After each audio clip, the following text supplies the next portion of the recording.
আসসালামু আলাইকুম। আমি মোহাম্মদ তারিকুল ইসলাম, উপসহকারী কৃষি কর্মকর্তা, মেট্রোপলিটন কৃষি অফিস, দৌলতপুর, খুলনা। আমরা আসছি মহেশপুর ব্লকের কার্তিককুল গ্রাম। কার্তিককুলে। এখানে আমাদের দুইটা প্রদর্শনী স্থাপিত হবে।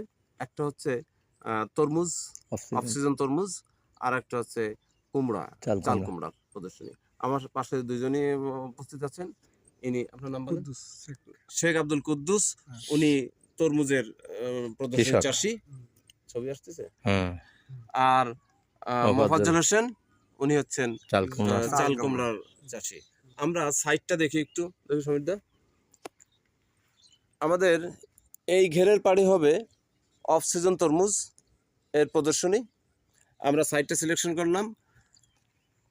আর একটু দূরেই হবে আমাদের চাল কুমড়ার, হ্যাঁ, ওই যে সামনের যে ভেড়ি দেখা যাচ্ছে, ওইখানে হবে চাল কুমড়ার প্রদর্শনী।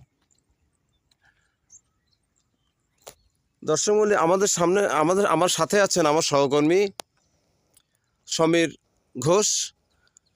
তো আমরা দুজনেই এই প্রদর্শনী বাস্তবায়ন করব, যেহেতু আমরা দুজনেই এই মহেশপুর ব্লকের দায়িত্বশীল।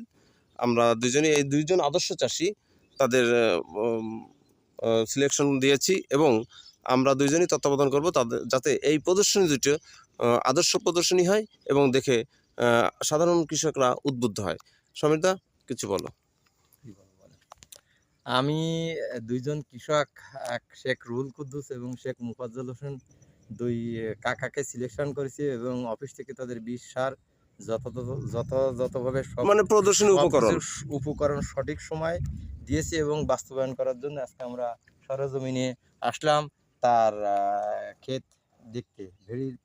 ভেড়ির পরে অক্সিজেন তরমুজ এবং ভেড়ির পরে চাল কুমড়া, এই দুটো দেখে মোটামুটি আমরা খুব খুশি হলাম এবং ভালো তারা ঠিকঠাকভাবে কাজ সম্পন্ন। আচ্ছা আচ্ছা, বৃষ্টির জন্য একটু লেট হয়ে যাচ্ছে, তাই না? বৃষ্টির জন্য আচ্ছা, আপনারা দুজনই এই প্রদর্শনী মোটামুটি করবেন আর সবসময় আমাদের সাথে সহযোগিতা করবেন। আমরা সবসময় দেখতে আসবো, সবসময়। ঠিক আছে, হ্যাঁ, আমরা প্রায়ই আসবো, প্রত্যেক দিন না হলেও সবসময় আসার চেষ্টা করব। আর যদি মনে করেন যখন উদ্ভূত মানে যে কোনো সমস্যায় সাথে সাথে ফোন দেবেন, আমরা তো সবসময় আসবোই, সবসময় কথা বলবেন। ঠিক আছে, তো ভালো থাকবেন। আল্লাহ যদি কোনো আগাবিগা না করে, হ্যাঁ, অবশ্যই আমরা এখানে আমাদের উদ্বোধন স্যারদের নিয়ে আসবো, মাঠ দিবস করবো ইনশাআল্লাহ। ঠিক আছে, আল্লাহ যদি কোনো আগাবিগা না করে, তাহলে দেখেন। আচ্ছা, ঠিক আছে। আল্লাহর উপরে তো কিছু করা যায় না, সে তো অবশ্যই। আজ এখানে ধন্যবাদ। তাহলে আপনাদের দুজনকে ধন্যবাদ। আল্লাহ হাফেজ।